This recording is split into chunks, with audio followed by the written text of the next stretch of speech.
أعوذ بالله من الشيطان الرجيم. بسم الله الرحمن الرحيم.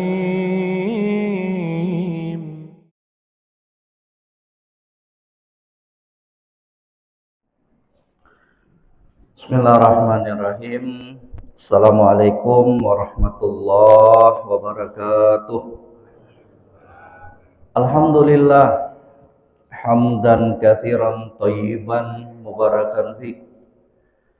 Wa asyhadu an la ilaha illallah wahdahu la syarikalah. Iqrar bihi wa tauhida. Wa asyhadu anna Muhammadan abduhu wa rasuluh. Allahumma sholli wa sallim wa barik ala nabiyyina Muhammad wa ala alihi wa ashabihi wa man tabi'ahum bi ihsanin ila yaumil qiyamah. Yaqulu rabbuna azza wa jalla fi kitabihil karim, ya ayyuhalladzina amanu taqullaha haqqa tuqatih wa la tamutunna illa wa antum muslimun. Ya ayyuhan nasu taqu rabbakumul ladzi khalaqakum min nafsin wahidah wa khalaqa minha zawjaha wa batha minhuma rijalan katsiran wa nisaa'a wattaqullaha alladzi tasaaluna bihi wal arham innallaha kana 'alaikum raqiba. Amma ba'd. Alhamdulillah, bapak-bapak, ibu-ibu, jamaah yang kami muliakan, kaum muslimin dan muslimat rahimani wa rahimakumullah. Kita sekarang sedang berada di tempat yang paling dicintai oleh Allah. Kita sekarang berada di masjid rumah Allah yang Allah sebutkan melalui Nabi sallallahu alaihi wasallam, ahabbul bilad ilallah masajiduha. Tempat yang paling dicintai oleh Allah itu adalah masjid. Masjid merupakan rumah Allah yang paling dicintai oleh Allah. Tempat untuk kita pakai fokus beribadah kepada Allah. Dari sholat 5 waktu, dari majelis ilmu, dari berzikir, membaca Al-Quran, melakukan sholat wajib maupun sholat-sholat sunnah, dan perkara-perkara ibadah lainnya, dan perkara-perkara yang bermanfaat lainnya, yang kesemua itu kita berharap dengannya kita mendapat balasan pahala di sisi Allah. Yang kesemua itu kita berharap menjadi orang-orang yang termasuk memakmurkan masjid rumah Allah. Jadi memakmurkan masjid bukan hanya sekedar membangun bangunan masjid tersebut senyaman mungkin, tapi juga memakmurkan masjid bisa kita capai dengan cara menyibukkan diri kita dengan kegiatan-kegiatan ibadah di masjid tersebut. Makanya perkara-perkara yang sia-sia, perkara-perkara jual beli, perkara-perkara pengumuman barang hilang, itu semua dilarang dilakukan di masjid rumah Allah Subhanahu wa ta'ala. Maka beruntung jemaah sekalian, kita di subuh hari berbahagia ini dimudahkan oleh Allah untuk sholat subuh berjamaah. Beruntung dan bersyukur kita kepada Allah, kemudian ibadah sholat subuh tersebut bisa kita lanjutkan dengan sejenak duduk bermajelis ilmu, yang juga kita berharap ini semuanya akan menjadi pemberat timbangan kita pada hari kiamat. Salam dan salawat senantiasa tercurahkan kepada junjungan kita Nabi Muhammad sallallahu alaihi wasallam, kepada keluarga beliau, kepada para sahabat dan orang-orang yang mengikuti jejak langkah beliau hingga akhir zaman kelak. Alhamdulillah, sebelum kita masuk ke pembahasan kita jemaah sekalian, ada baiknya ya kami ceritakan sedikit pengalaman kami ya setelah berangkat ke Aceh beberapa waktu yang lalu. Kemudian dilanjutkan lagi perjalanan ke pedalaman Maluku di Seram Barat. Ya. Ada beberapa poin yang ingin kami ingatkan kepada diri pribadi dan kepada jemaah sekalian bahwa luar biasa nikmat-nikmat yang Allah curahkan kepada kita selama ini. Luar biasa beragam kebaikan dan kemudahan yang telah Allah Subhanahu wa taala berikan kepada kita. Jangan sampai kita menjadi orang-orang yang sering ngeluh, padahal kita nggak pernah melihat bagaimana kondisi saudara-saudara kita di luar sana, jemaah sekalian. Dengan segala macam keterbatasan di Aceh, ya, itu sampai saat ini luar biasa. Mereka masih hidup di tenda-tenda pengungsian. Enggak ada listrik, enggak ada sinyal HP di beberapa tempat. Belum lagi longsor dan ya lumpur yang hampir-hampir menenggelamkan rumah mereka. Tambah lagi kayu-kayu yang besar itu yang mereka enggak sanggup untuk mengangkatnya. Subhanallah.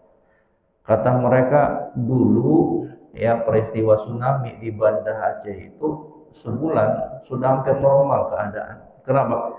Karena airnya cepat kembali ke laut. Lah ini lumpurnya nginap jemaah sekalian. Ya, kayu-kayunya juga masih nginap di rumah mereka, gede. Ya, dulu mungkin lihat di televisi agak kecil. Setelah lihat langsung dengan mata kepala, ya subhanallah, luar biasa. Dari sini alhamdulillah. Satu sisi kita doakan mereka, di sisi lain mari ngajak semuanya untuk menjadi hamba-hamba yang bersyukur. Ternyata cobaan yang kita alami dalam kehidupan ini gak ada apa-apanya dibandingkan cobaan yang menimpa mereka. Bisa jadi kita belum sanggup untuk menjalani cobaan yang mereka rasakan. Luar biasa, luar biasa. Ya. Belum lagi setelah itu berangkat ke pelosok Maluku, lihat keadaan mereka, ya subhanallah. Nikmat itu jemaah sekalian. Nikmat sekali lagi yang ingin saya sampaikan, mari kita semuanya menjadi hamba-hamba yang selalu bersyukur terhadap nikmat Allah. Karena di luar sana itu ya masih banyak mereka yang hidup dalam keterbatasan.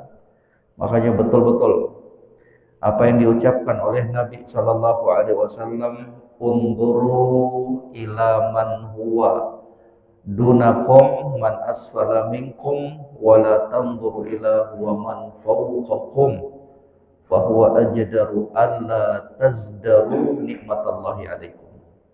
Sungguh sadaqar Rasul, benar jujur itu Rasul sallallahu alaihi wasallam. Betul-betul nggak ada keraguan kita bahwa beliau adalah Rasul utusan Allah.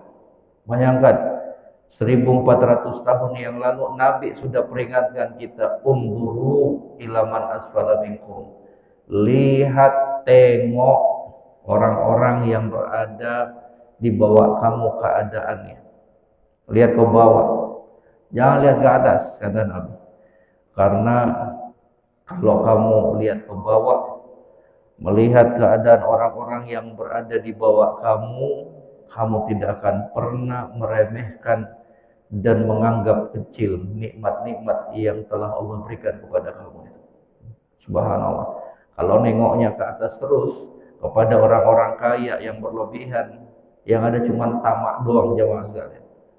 Rakus, enggak ada rasa puas, ya, tidak akan muncul hamba-hamba yang pandai bersyukur kepada Allah Subhanahu wa taala. Maka jemaah sekalian, alhamdulillah sekali lagi mari semuanya kita pandai-pandai bersyukur kepada Allah. Tahan lisannya kita untuk berkeluh kesah kepada Allah Subhanahu wa taala.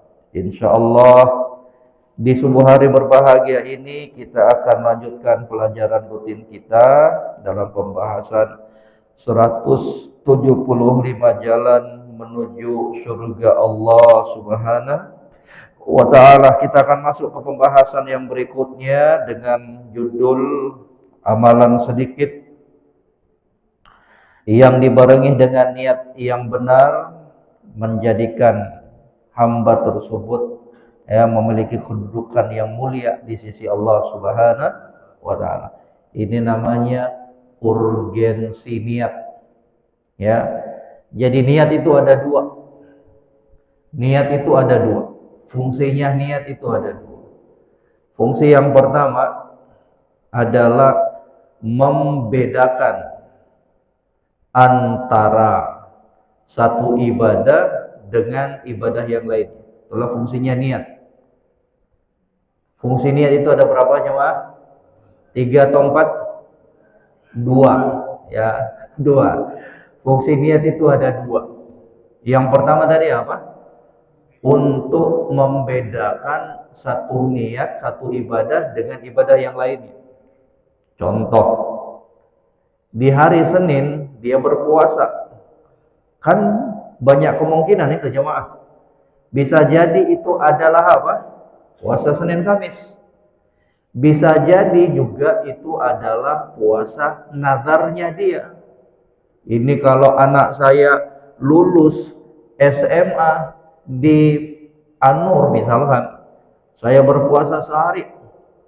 Pas di hari Senin, anaknya lulus hari Senin, dia pengen berpuasa juga. Kan ada kemungkinan itu. Namanya apa? Puasa nazar. Ada juga kemungkinan yang ketiga, puasa yang dia lakukan di hari Senin tersebut adalah puasa qadha dari puasa Ramadan yang dia tidak sempat melakukannya karena sakit ataukah dalam kondisi safar. Jadi puasanya dia di hari Senin banyak kemungkinan, betul nggak jemaah sekalian? Maka dengan adanya niat di dalam hatinya akan terbedakan. Puasa Senin ini saya niatkan untuk membayar utang puasa Ramadan. Selesai masalah jemaah sekalian. Berarti apa? Membedakan antara satu ibadah dengan ibadah yang lainnya. Ya.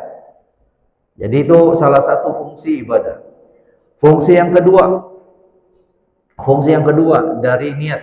Ya. Fungsi yang kedua dari niat untuk membedakan antara ibadah dan adat kebiasaan.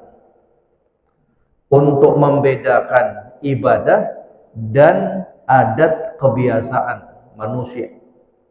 Contoh, ya, seseorang tidur siang. Tidur siang itu boleh atau enggak jemaah? Boleh, ya, boleh kita sejenak tidur siang. Kalau dia tidur siang langsung plek karena capek, alhamdulillah masih bisa tidur. Artinya itu apa? Kebiasaan dia. Tapi kalau dia berniat dengan tidur siangnya tersebut untuk beribadah kepada Allah, untuk mengikuti Nabi yang namanya qailulah, tidur siang. Qailulah itu bisa digunakan dan bisa dilaksanakan sebelum zuhur ataukah setelah sholat zuhur. Itu namanya qailulah.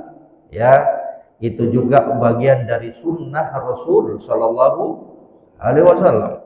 Kan beda tuh. Kalau dia tidur siangnya langsung terbaring di tempat tidurnya, dengan orang yang masang niat. Niatnya tuh apa? Ngikutin Nabi untuk istirahat sejenak biar nanti tengah malam dengan kailulahnya dia tidur siangnya ini dia bisa mampu sholat tahajud. Ya jemaah. Ya. Ada orang yang makan boleh nggak makan? Boleh. Itu kebiasaannya kita makan. Dia makan, kasih kenyang perutnya silakan. Tapi kapan seseorang makan dan dia niatkan agar tubuhnya sehat dan kuat, bisa beribadah kepada Allah, maka di saat itulah Allah akan memberikan ganjaran pahala untuknya. Masuk ke masjid, masuk ke masjid Ada orang yang kebetulan melangkahkan kakinya masuk ke masjid secara kebetulan dengan menggunakan kaki kanan. Ya, dia pakai dan dahulukan kaki kanan. Dan dia nggak ada niatan ketika masuk dengan menggunakan dan mendahulukan kaki kanan tersebut untuk mencontoh Nabi Sallallahu Alaihi Wasallam. Dapat pahala enggak? Enggak dapat. Tapi beda dengan orang yang masuk ke dalam masjid dengan mendahulukan kaki kanannya.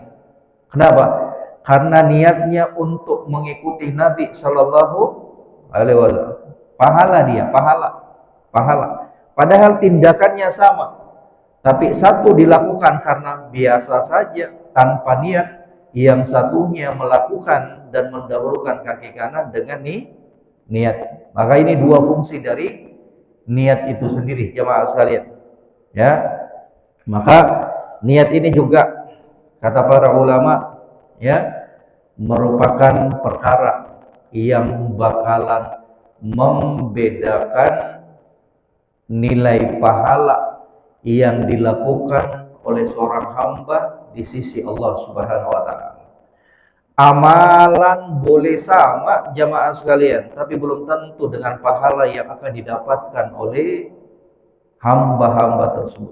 Amalannya sama, tapi berbicara tentang pahala di sisi Allah belum tentu sama. Makanya Allah Subhanahu wa taala di dalam Al-Qur'an menyebutkan dalam surat Al-Baqarah, wallahu yudha'ifu liman yasha wallahu wasi'un alim. Dan Allah itu akan melipat gandakan pahala bagi hamba-hamba yang dikehendakinya. Wallahu wasi'un alim. Dan sungguh Allah itu sangat luas pemberiannya, dan Allah adalah Zat yang Maha Mengetahui. Coba perhatikan ayat ini. Wallahu yudha'ifu liman yasha. Kata Imam Ibnu Katsir rahimahullah ketika menjelaskan tentang ayat ini, kata beliau, ai bihasabi niyatihi fil amal. Kapan Allah melipat gandakan pahala-pahala yang dilakukan oleh hamba? Kata Imam Ibnu Katsir, bihasabi ikhlasihi fil amal, sesuai dengan kadar keikhlasannya ketika beramal. Tergantung besar kecilnya keikhlasan dia ketika beramal. Maka jemaah, terkadang ada amalan yang kecil, ada amalan yang diremehkan oleh manusia. Alah, cuma nyumbang 100.000 doang. Alah, cuma nyingkirin kerikil doang, duri doang dari jalanan, dianggap remeh. Tapi ternyata amanat tersebut mulia di sisi Allah. Kenapa? Karena sang pelakunya itu betul-betul tulus, ikhlas karena Allah Subhanahu wa taala. Enggak mengharapkan pujian manusia, enggak mengharapkan sanjungan manusia, betul-betul tulus, ikhlas karena Allah Subhanahu wa taala. Bapak Ibu masih ingat enggak kisahnya seorang pelacur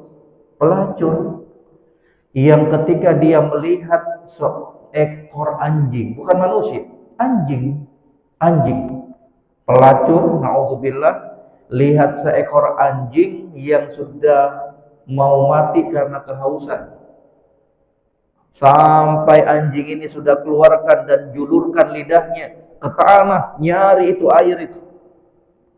Karena melihat kondisi anjing yang sudah hampir mati kehausan ini, maka sang wanita pelacur ini copot sepatunya, ambil sepatunya, kemudian dia turun, ya, ngambil air di sumur, kemudian dia berikan kepada anjing yang kehausan itu. Subhanallah, akhirnya anjingnya apa? Selamat dari kematian. Fasyakarallahu laha. Kemudian Allah pun memuji perbuatan sang pelacur ini dan memaafkan dosa-dosanya. Ya subhanallah. Yang ditolong siapa? Anjing. Lagi mana kalau kita tolong manusia? kita berikan minum kepada manusia. Ya jemaah sekalian, subhanallah.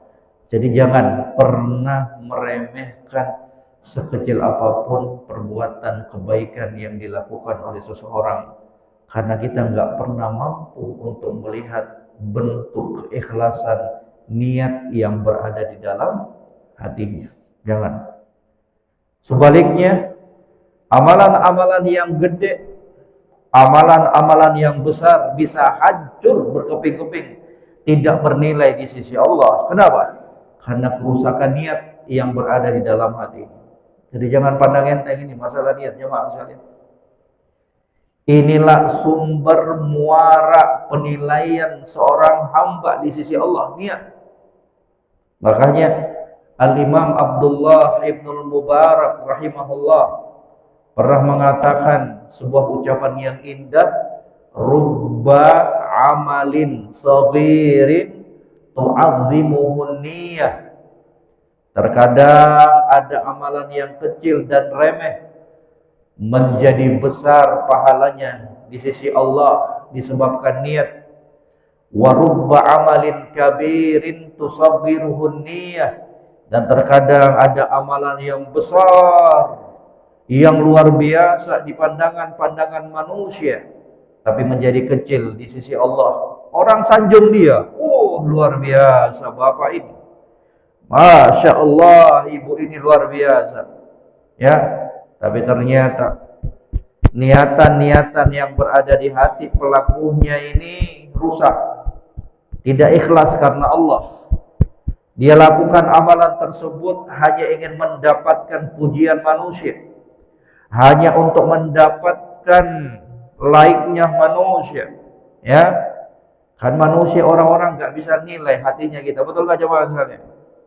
Ada nggak yang tahu isi hatinya orang? Angkat tangannya jemaah. Kita berangkatkan umroh. Ada nggak jemaah sekalian? Yang tahu isi hatinya orang? Kalau dia bilang saya Ustaz, berarti dia itu termasuk dalam hukum dukun atau peramal. Nggak boleh. Ada yang tahu. Niat itu cuman kita dan Allah Subhanahu wa taala yang tahu. Manusia bisa saja kita kibulin, bohongi, tapi tidak dengan Allah Subhanahu wa taala. Maka mengajak diri pribadi dan kepada jamaah sekalian, mari sama-sama jaga niatan yang berada di dalam hatinya kita. Ikhlaskan selalu karena Allah. Betapa sia-sianya kalau ada amalan yang kita lakukan kemudian Allah jadikan seperti debu yang berterbangan di hari kiamat disebabkan niatan kita yang rusak. Wa qadimna ila ma 'amilu min 'amalin faj'alnahu haba'an manthura. Dan kelak kami akan datangkan dan nampakkan amalan-amalan perbuatan mereka di dunia. Faj'alnahu haba'an manthura. Dan kami jadikan amalan-amalan tersebut seperti debu yang berterbangan, tidak bernilai di sisi Allah.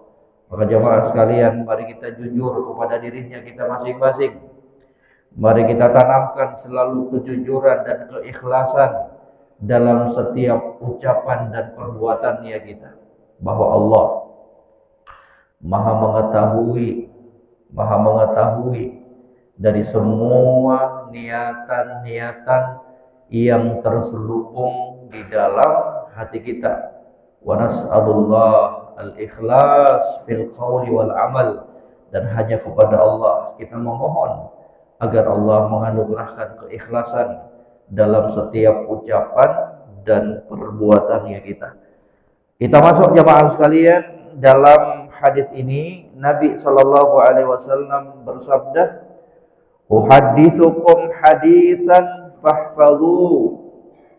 Qala ma naqasa malu 'abdin min sadaqatin wala dhulima 'abdun mazlamatan fasabara 'alaiha illa zadahu Allahu 'izzan. Kata Nabi sallallahu alaihi wasallam, "Uhaddithukum haditsan."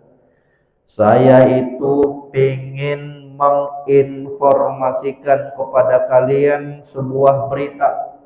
Fahfadhu, pelihara, jaga ya informasi ini. Perhatikan baik-baik kata Nabi sallallahu alaihi wasallam. Ma naqasa malu 'abdin min sadaqatin. Harta seorang hamba itu tidak akan berkurang karena sedekah yang dia lakukan.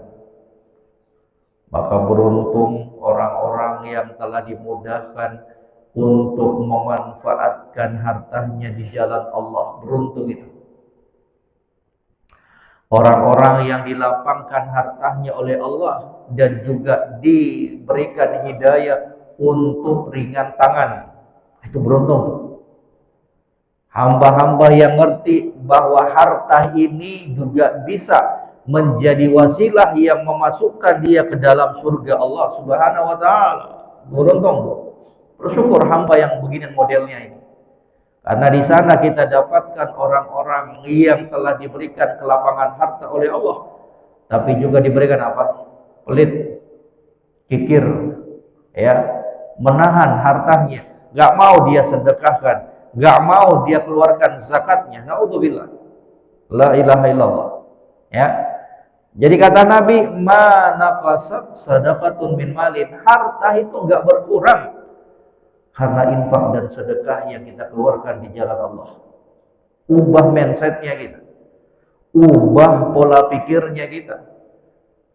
Pikiran yang benar, pikiran yang selaras dengan norma-norma agama itu apa?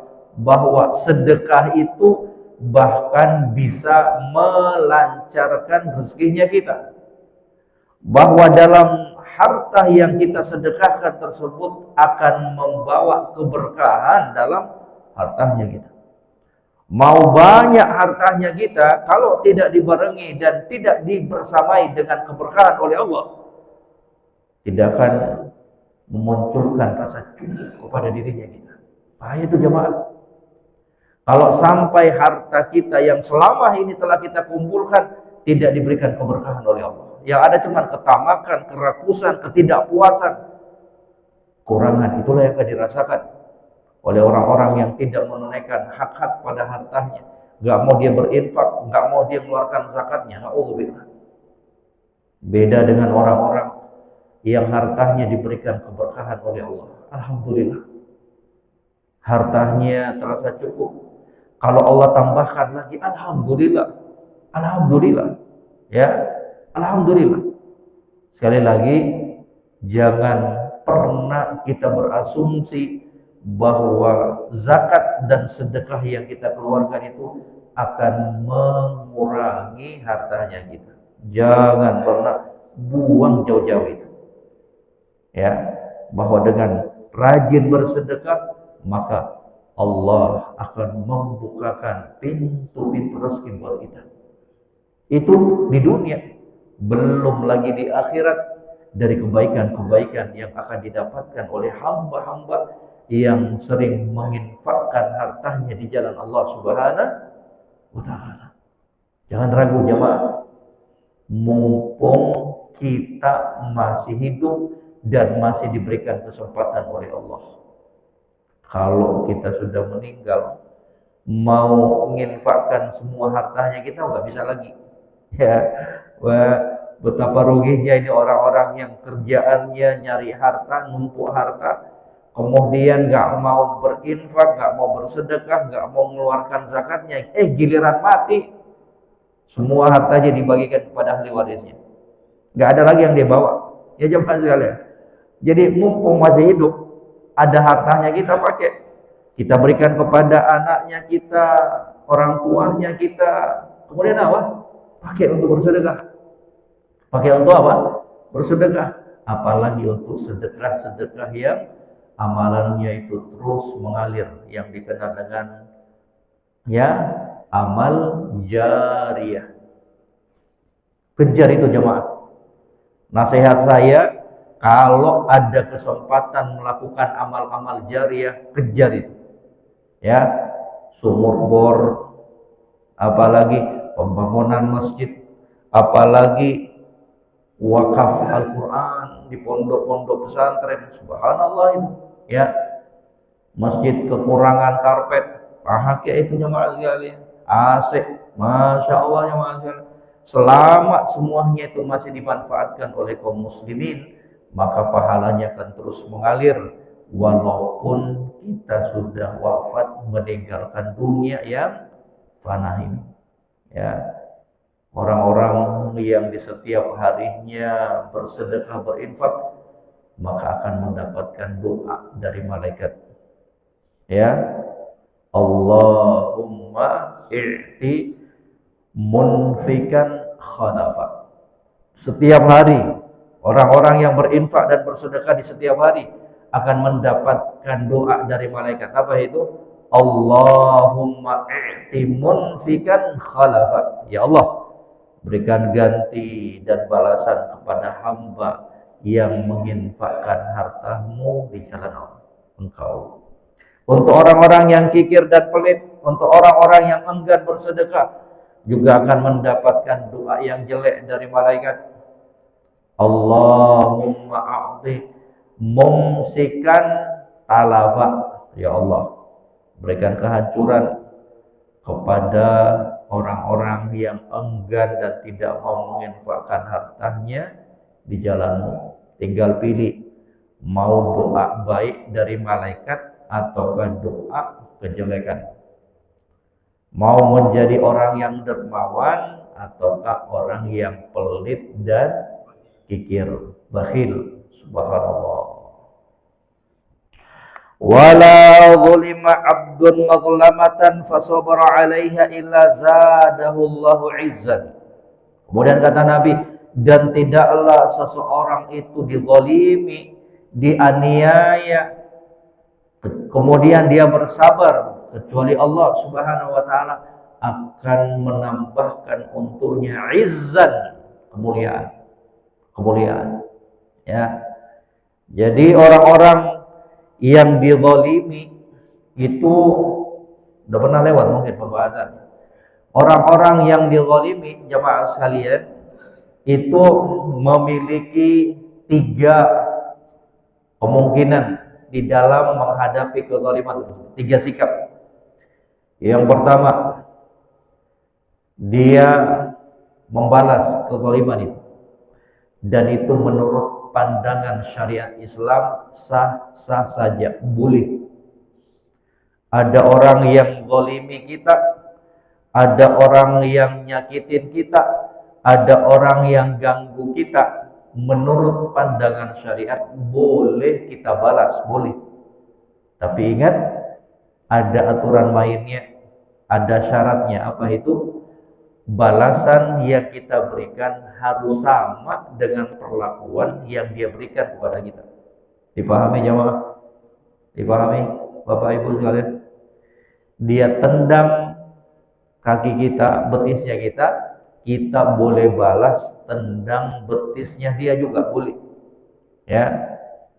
Tapi jangan kita balas tendang betis masuk hok kiri dan hok kanan. Itu kan diperbolehkan itu. Masuk juga pukulan tambahan ke arah perut. Itu nggak boleh. Nggak boleh. Ya. Itu yang pertama itu. Yang kedua dia ya bersabar, tidak mengambil haknya. Ya, ini orang yang bersabar ini. Dia diganggu, dia bersabar. Bukan karena dia lemah, bukan karena dia nggak mampu membalas, tapi dia bersabar karena pengen balasan yang lebih mulia di sisi Allah. Bukan dia nggak mampu, mampu dia. Untuk pukul juga mampu dia. Cuma dia tahan. Kenapa?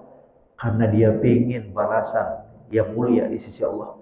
Karena dia tahu kemuliaan yang akan didapatkan oleh orang yang bersabar. Ini yang terpuji, memaafkan, muhsin. Ya. Kemudian yang ketiga, orang-orang yang ketika dizalimi malah melampaui batas, dan itu hukumnya dalam Islam haram. Dizalimi, dia membalas cuman kebablasan, jadinya Tadi dia kondisinya mazlum yang terzalimi, sudah berubah menjadi apa? Zalim. Tadinya dia terzalimi ini, tapi karena dia membalas, balasannya lebih, menjadikan posisinya apa? Zalim. Dan ini haram di dalam Islam. Makanya Allah sebutkan, wa in aqabtum fa'aqibu bimithlihi wa la in sabartum wa huwa khairul lisabirin. Kalau kamu diganggu, kalau kamu dizalimi, kalau kamu disakiti, fa'aqibu bimithli ma uqibtum bih. Kata Allah, balas bimithlihi, dengan perbuatan yang sama. Itu aturan mainnya dalam Islam itu. Bimithlihi, yang setara dan senilai dengan perbuatan. Wala in sabartum, tapi kamu sabar di atas gangguan itu. Kata Allah Subhanahu wa taala, wala in sabartum fa huwa khairul lisabirin. Maka tentunya kesabaran itu lebih bagus untuk orang-orang yang bersabar. Ya. Jadi jemaah sekalian, tinggal dilihat kondisinya. Kalau kita rasa orang ini ya kita balas dengan balasan yang sama akan menyadarkan dia, maka lakukan itu. Lakukan. Daripada dia makin ngeyel sama kita, boleh. Tapi kalau kita bersabar karena melihat kemaslahatannya, maka tentunya itu lebih bagus. Ya, diganggu dia bersabar.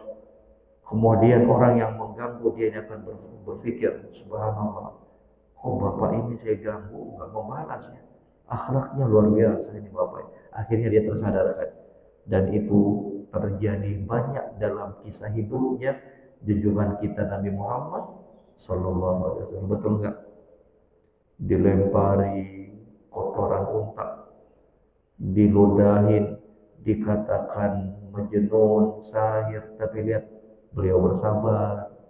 Akibatnya apa? Tercengang semua melihat bagaimana kesabaran dan akhlaknya Nabi Shallallahu Alaihi Wasallam, yang kemudian mengantarkan sebagian orang-orang kafir musyrik di saat itu masuk ke dalam Islam. Ya, subhanallah. Katanya, tidaklah orang-orang yang bersabar di atas kezaliman tersebut kecuali Allah Subhanahu wa taala akan memberikan dan menambahkan izzah, kemuliaan. Jadi enggak selalu dan enggak mesti setiap kita diganggu harus balas. Gengsi dong saya, enggak. Bahkan kemuliaan itu terkadang kita dapatkan dengan sikap sabarnya kita. Ya. Sabar. Orang-orang makan semakin segan. Kenapa? Karena melihat ketinggian akhlaknya, kesabarannya luar biasa, ditambahkan kemuliaan oleh Allah Subhanahu wa taala. Kemudian kata Nabi sallallahu alaihi wasallam, wala fataha abdun baba mas'alatin illa fatahallahu alaihi baba faqrin au kalimatin nahwaha. Dan tidaklah Allah Subhanahu wa taala membukakan, ya, tidaklah seorang hamba itu membuka pintu-pintu meminta-minta kecuali Allah Subhanahu wa taala akan membukakan pintu kekurangan dan kemiskinan untuknya. Jemaah yang kami muliakan, meminta-minta itu di dalam Islam perkara yang tercela. Kalau mintanya untuk memperkaya diri, ya, harus didudukkan masalah ini dalam tinjauan syariat. Ya, kalau ada orang yang sehat, mampu, berkecukupan, kemudian dia minta-minta kepada orang itu, tercela, haram dalam Islam itu. Ya, haram dalam Islam. Kalau ada orang yang minta-minta, membuka dan mengajak manusia untuk berdonasi dalam sebuah kebaikan, itu enggak tercela dalam Islam. Selama apa yang dia lakukan tersebut untuk kebaikan kaum muslimin. Buka pengumuman donasi pembangunan masjid, itu bagus. Wa ta'awanu 'alal birri wat taqwa. Ya, ada jalan yang rusak yang di situ kaum muslimin pakai, boleh kita ngajak kepada orang lain, itu boleh. Ya. Sekali lagi yang tercelah itu adalah ketika dia meminta-minta takatsuran untuk memperbanyak hartanya. Naudzubillah. Itu enggak boleh itu. Ya, enggak boleh, dilarang itu dalam Islam, enggak boleh. Ya. Subhanallah. Boleh meminta di dalam Islam dalam kondisi darurat. Boleh, nggak tercelah. Memang nggak ada kemampuan dia sama sekali. Boleh dia meminta. Dia hubungin saudaranya. Anak betul-betul putus sekali. Yang penting dia jujur dan tidak dusta. Dan Allah Maha mengetahui. Nggak ada sama sekali. Ya, kalau bisa saya ngutang, kalau bisa saya minta dulu duit antum. Itu boleh, itu diperbolehkan. Yang penting sesuai dengan kebutuhan dia, nggak berlebihan. Ya, dalam kondisi darurat itu diperbolehkan. Jadi minta-minta itu nggak haram secara mutlak, tinggal dilihat kondisi dan keadaannya. Katanya, wa uhadditsukum haditsan fahfadhu, dan aku ingin menginformasikan kepada kalian sebuah informasi, fahfadhuhu, jaga dan hafalkan informasi ini. Qala innamad dunya li arba'ati nafarin. Dunia itu Allah berikan untuk 4 golongan manusia. 4 golongan manusia. Yang pertama kata Nabi sallallahu alaihi wasallam, abdin, ya, razaqahullahu malan wa ilman fahuwa yattaqi bihi rabbahu wa yasilu fihi rahimah wa ya'lamu lillahi fihi haqqan wa hadza bi afdhalil manazil. Tinggal kita raba-raba dan kita rasa kita ini masuk dari kelompok yang mana dari 4 golongan manusia ini. Kata Nabi, innamad dunya li arba'i nafarin. Dunia itu 4 golongan manusia. Golongan yang pertama, hamba yang diberikan harta dan ilmu oleh Allah. Hamba yang diberikan harta dan ilmu oleh Allah, yang dengan hartanya ini, yang dengan ilmunya ini, kata Nabi SAW, fahuwa yattaqihi rabbahu, dengan harta dan ilmunya dia pakai untuk bertakwa kepada Allah Subhanahu wa taala. Dia pakai untuk beribadah kepada Allah Subhanahu wa taala. Ada hartanya dia infakkan, ada hartanya dia bayar zakat, ada ilmunya dia amalkan, ada ilmu agama yang dia dengarkan, yang dia baca, dia amalkan. Itu namanya yattaqihi rabbahu. Dia pakai untuk bertakwa kepada Allah. Wa yasilu fihi rahimah, dan dengan harta dan ilmunya tersebut dia menyambung hubungan kekeluargaan. Ada keluarganya di daerah lain, dia pergi jenguk. Ini luar biasa, ini amalan ini. Ada keluarganya yang tidak mampu, dia bantu. Wah, luar biasa itu, coba sekali. Ya, luar biasa. Wa ya'lamu lillahi fihi haqqan, dan dia tahu dalam harta dan ilmu itu ada hak Allah Subhanahu wa taala, terkhusus hartanya. Ada hak Allah yang dia harus keluarkan dalam bentuk zakat kalau sudah terpenuhi 2 persyaratan. Dia tahu dan mengerti bahwa hartanya itu bukan harta dia semuanya. Ada hak fakir miskin, orang-orang yang gak mampu, yang harus dia bantu dan tolong dalam bentuk infak dan sedekah. Makanya kata Nabi, ya, fahadha bi afdhalil manazil. Inilah hamba yang paling bagus tingkatannya di sisi Allah. Siapa itu? Orang-orang yang diberikan harta dan ilmu, kemudian dia pakai harta dan ilmunya ini untuk kebaikan. Makanya pernah Bapak Ibu berlalu bersama kita sebuah hadis. Apa itu? La hasada illa fitnatain. Enggak boleh iri, enggak boleh hasad, enggak boleh dengki kecuali kepada 2 orang. Yang pertama apa? Rajulun atahullahu malan fasallatahu ala halaqatihi bil haqq. Seseorang yang diberikan harta kemudian dihabiskan dalam perkara kebaikan dengan hartanya itu. Wa rajulun atahullahu hikmah fa'allamahu. Orang yang diberikan ilmu agama kemudian diajarkan ilmu agama tersebut kemudian dia amalkan ilmu agama tersebut. Ini yang patut kita iri ini. Dua golongan manusia ini. Orang yang diberikan harta, kemudian dia pakai hartanya dengan baik. Orang yang diberikan ilmu, kemudian dia ajarkan dan amalkan ilmu tersebut. Oh, itu boleh kita iri. Ya Allah, saya iri sama bapak itu. Rajin banget dia bersedekah. Ya Allah, saya iri sama dia ini, Masya Allah. Dengan ilmunya dia ngajarin manusia. Dengan ilmunya dia pakai dan praktekkan untuk beramal dalam kehidupannya. Subhanallah. Ini yang paling bagus nih, kata Nabi. Golongan yang pertama, yang diberikan harta dan ilmu, kemudian dia pakai betul-betul harta dan ilmunya tersebut dalam perkara-perkara yang baik. Yang kedua, wa abdin razaqahullahu ilman wa lam yarzuqhu malan. Hamba yang Allah berikan ilmu, tapi Allah enggak berikan dia harta. Ilmunya banyak, Masya Allah, tapi Allah enggak lapangkan rezekinya. Fahuwa shadiqun niyah. Akan tetapi golongan yang kedua ini orang-orang yang jujur dalam niatannya. Ilmunya ada, Allah bukakan dia pintu-pintu ilmu, tapi Allah enggak bukakan pintu-pintu rezeki. Allah enggak limpahkan hartanya sebagaimana orang kaya yang pertama tadi, kaya dan kemudian apa? Berilmu. Yang kedua ini cuma berilmu doang, enggak kaya. Fahuwa shadiqun niyah. Tapi dia hamba yang jujur. Yaqul, dia katakan, "Lau anna li malan la amiltu bi amali fulanin wa huwa bi niyyatihi fa ajruhu masawa."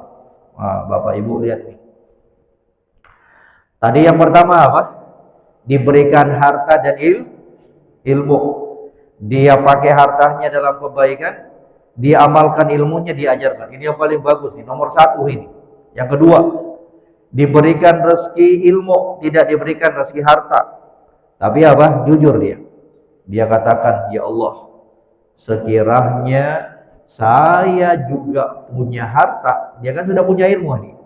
Ya Allah, sekiranya saya punya harta juga seperti orang itu, seperti yang kelompok pertama ini. Sekiranya saya juga punya harta, maka la amiltu mithla ma fa'ala fulan. Saya juga akan kerjakan seperti yang dikerjakan orang itu. Subhanallah. Kata Nabi, fahuwa biniyatihi sawa, ajruhuma sawa. Dia dengan niatnya. Inilah niat ini. Dia belum melakukan tapi sudah dapat pahala. Itulah pentingnya niat ya. Dia katakan, sekiranya ya Allah saya juga punya harta seperti orang itu, seperti kelompok yang pertama ini, maka sungguh saya akan melakukan seperti perbuatannya. Saya akan infakkan hartaku tersebut di jalan. Ini apa ini? Orang yang jujur dalam niatannya. Belum lagi dia melakukan amalan, sudah tercatat pahala di sisi Allah Subhanahu wa ta'ala. Maka Bapak Ibu sekalian, gak usah resah, gak usah sedih. Allah itu Maha mengetahui niatan-niatan yang tersimpan di dalam hatinya kita. Kalau misalkan kita pengen umrah, ya Allah, saya pengen sekali umrah ya Allah, cuman belum ada kemampuan. Itu udah tercatat pahala itu. Ya Allah, saya pengen juga berdonasi, berta'awun dalam perluasan masjid ini ya Allah, saya pengen cuma apa boleh buat. Itu sudah di innamal a'malu binniyat. Semua tergantung niat. Yang jadi masalah kalau enggak ada kemauan untuk berdonasi, enggak ada kemauan untuk melakukan amalan, apalagi enggak ada niat. Itu yang bahaya itu. Jemaah sekalian. Ya, untuk melakukan amalan aja enggak ada, apalagi niatnya. Enggak ada terpecik dalam niatannya. Itu yang bahaya, yang ribet itu. Ya. Umroh enggak ada niatan sama sekali. Haji enggak ada niatan sama sekali. Ya pantasanlah Allah enggak panggil-panggil kita. Karena niatannya juga kita enggak ada, coba sekalian. Ya. Pantaslah Allah enggak melapangkan rezekinya kita, karena memang enggak ada niatan kita sama sekali untuk menggunakan hartanya kita dalam pembangunan masjid, dalam membantu fakir miskin. Ya, jadi niat, pasang niat aja dulu. Biar pahalanya bisa kita dapatkan. Innamal a'malu binniyat. Bahkan kata Nabi SAW, seseorang itu bisa mendapatkan pahala syahid walaupun dia mati di atas tempat tidurnya, bukan mati di medan perang. Kenapa? Karena niat yang berada dalam hatinya. Dia memang sudah berazam ketika sakit, ya Allah, kalau saya sehat saya akan bertempur di jalan. Cuma apa? Ternyata penyakit itu membawa kematian untuknya, yang mengantarkannya kepada kematian. Tapi ada niat, ya, ada niat. Katanya, fa ajruhu ma sawa, sama pahalanya ini dengan orang yang punya harta dan punya ilmu. Yang keberapa sekarang Bapak Ibu?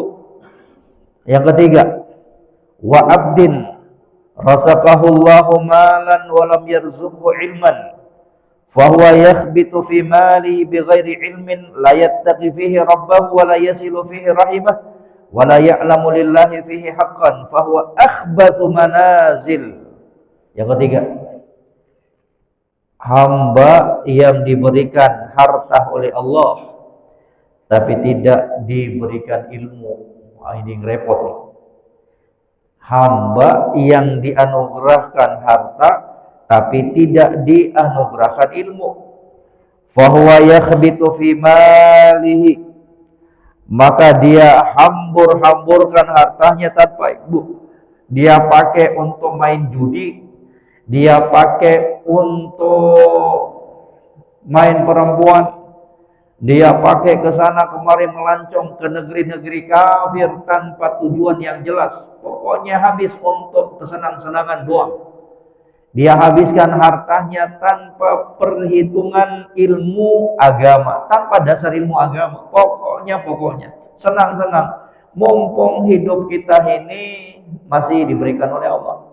Hidup kan cuma sekali. Cuma dia lupa bahwa akhirat juga itu cuma sekali, jemaah. Ya, katanya hidup cuma sekali, jangan lupa. Mati juga cuma sekali, jemaah. Jangan lupa, ya. Jangan kemudian katakan, ya mumpung masih hidup, kapan lagi dinikmati? Akhirnya terjatuh dalam kemaksiatan. Jangan lupa jemaah sekalian bahwa kematian terus mengintai kita. Jangan sampai ngomong nanti tua baru bertobat. Iya, kalau kita masih bisa negosiasi sama malaikat maut, kita bisa nengok nanti datangnya ketika umur 80 tahun. Ini gak ada yang demikian. Baru aja kemarin ditelepon sama teman jemaah sekalian di Makassar, Sulawesi. Katanya Ustaz, pengurus pondok pesantren namanya ini meninggal dunia hari ini, Ustaz. Baru kami pulang. Saya katakan, sakit apa? Gula. 26 tahun. Subhanallah. Kirain itu nyerangnya 40 tahun, 50 tahun. Ternyata 26 tahun. Mati. Kaget juga saya, kaget. Ya, jadi hati-hati. Ya, kasihan. Istrinya sedang hamil besar, mau melahirkan, dipanggil oleh Allah Subhanahu wa taala suaminya. Jadi hati-hati jemaah sekalian, enggak ada yang bisa nerka-nerka. Ya, kapan ajal datang menjemput. Yang ketiga, orang diberikan harta, dia hambur-hamburkan hartanya. Ya, subhanallah. Katanya, wala yattaqi fihi rabbah. Dia enggak pakai hartanya tersebut untuk bertakwa kepada Allah. Dia enggak tunaikan zakatnya, sedekahnya. Dia enggak pakai hartanya tersebut untuk berinfak dan bersedekah. Wala yasilu fihi rahimah. Dia enggak pakai untuk nyambung hubungan kekeluargaan. Keluarganya dicuekin, pamannya, bibitnya, kakaknya, adiknya dicuekin semuanya. Yang penting dia bisa bahagia. Dia pikirkan dirinya sendiri. Ya jemaah sekalian, kalau kita sakit nanti siapa yang lihat kita juga jemaah sekalian? Keluarganya kita. Ya, orang-orang yang kita perhatikan itulah nanti yang bakalan juga memperhatikan kita. Ya, subhanallah. Wala ya'lamu lillahi fihi haqqan. Dia enggak tahu bahwa dalam hartanya tersebut ada hak Allah Subhanahu wa taala yang harus dia tunaikan, zakat dan sedekah. Fahadha bi akhbatil manazil. Ini manusia yang paling jelek di sisi Allah. Yang ketiga, punya harta enggak punya ilmu. Dia pakai hartanya untuk berfoya-foya dalam kemaksiatan. Kata Nabi, ini yang paling jelek di sisi Allah Subhanahu wa taala. Yang keberapa jemaah? Yang kelima, 4. Alhamdulillah belum ngantuk nih. Wa abdin lam yarzuqhu Allahu malan wala ilman. Yang keempat, seorang hamba yang Allah enggak berikan dia harta, enggak pula berikan ilmu. Kalau tadi apa? Ada hartanya, enggak ada ilmunya. Kalau yang keempat ini, enggak Allah berikan harta, enggak pula berikan ilmu. Wa huwa yaqul, dan dia katakan, lau anna limalan la amiltu fihi bi amalin fulanin fa huwa bi niyyatihi fa wizruhu masawa. Coba lihat, kalau 1 2 kan mantap tuh. Satunya diberikan harta dan ilmu, dia pakai betul-betul. Yang kedua dikasihkan ilmu, kemudian dia berangan-angan dan berniat kalau diberikan harta pula dia akan beramal seperti golongan yang pertama. Yang ketiga, diberikan harta, enggak diberikan ilmu, berfoya-foya. Yang keempat, coba yang keempat Bapak Ibu, tidak diberikan harta, enggak diberikan ilmu. Tapi ngomongnya, niatannya apa? Kalau sekiranya saya juga diberikan harta seperti golongan yang ketiga ini, maka saya akan melakukan perbuatan seperti perbuatannya. Golongan yang ketiga, apa tadi? Foya-foya. Maka kata Nabi apa? Fa huwa bi niyyatihi fa wizruhuma sawa. Dia dengan niatannya, golongan yang keempat ini dengan niatannya ingin niru golongan yang ketiga, dosanya sama. Subhanallah. Jadi apa? Innamal a'malu binniyah. Itu muaranya kembali ke situ semuanya. Semua amalan tergantung niatnya. Wa innama likulli imrin ma nawa, kata Nabi, dan setiap orang itu akan diberikan ganjaran balasan sesuai dengan niatnya. Ngajak diri pribadi dan kepada jamaah sekalian kaum muslimin dan muslimat, mari terus kita belajar untuk mengikhlaskan semua amalan perbuatannya kita hanya untuk Allah Subhanahu wa taala. Qul inna sholati wa nusuki wa mahyaya wa mamati lillahi rabbil alamin. Katakan wahai Muhammad, sesungguhnya sembelihanku, salatku, ya hidup dan matiku semua untuk Allah Subhanahu wa ta'ala. Semoga apa yang singkat ini jemaah sekalian bisa memberikan kebaikan, pencerahan, pengingat untuk kita semuanya, dan semoga Allah Subhanahu wa ta'ala memberikan taufik dan hidayah serta kekuatannya untuk kita mengamalkan dan mengaplikasikan apa-apa yang telah kita dengarkan dari kebaikan ini. Dan kalau masih ada waktu, mungkin ada yang mau bertanya jemaah. Sudah masuk waktunya belum? Belum. Silakan Pak Yuda, silakan. Waalaikumsalam warahmatullahi wabarakatuh.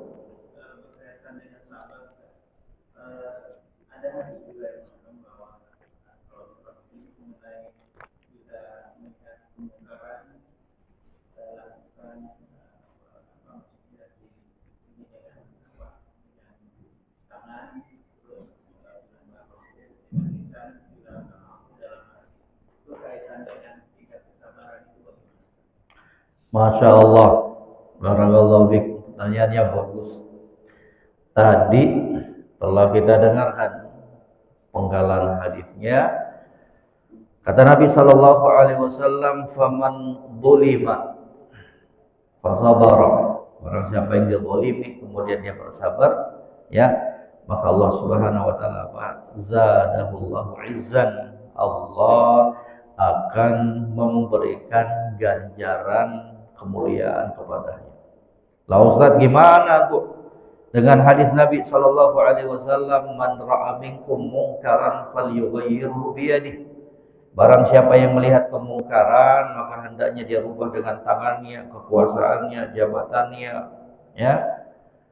Enggak mampu dengan nasihat yang baik, enggak mampu bi qalbihi wa dzalika ta'ful iman.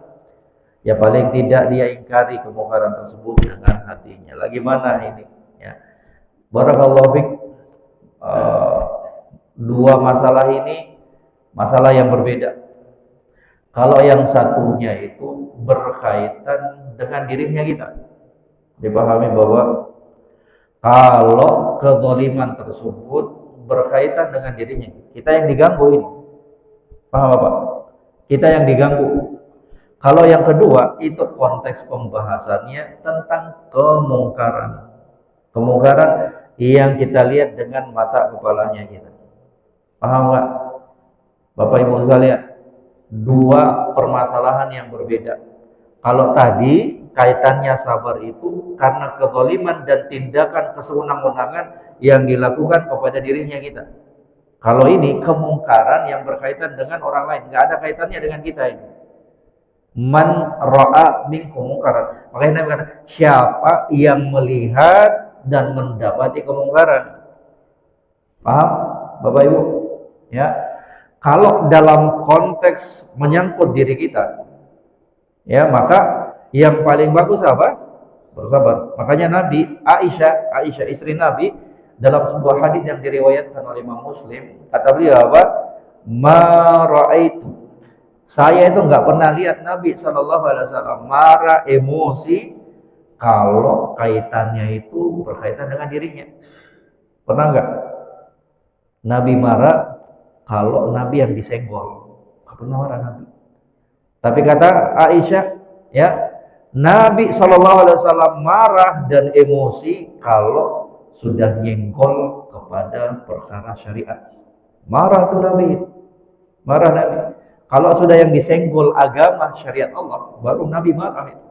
Nabi dilempari kotoran unta, ya, dikatain majnun, gila. Alhamdulillah kita nggak pernah selama hidup ada yang pernah katain kita gila. Coba sekali. Ya, sabar beliau. Sabar beliau. Ya.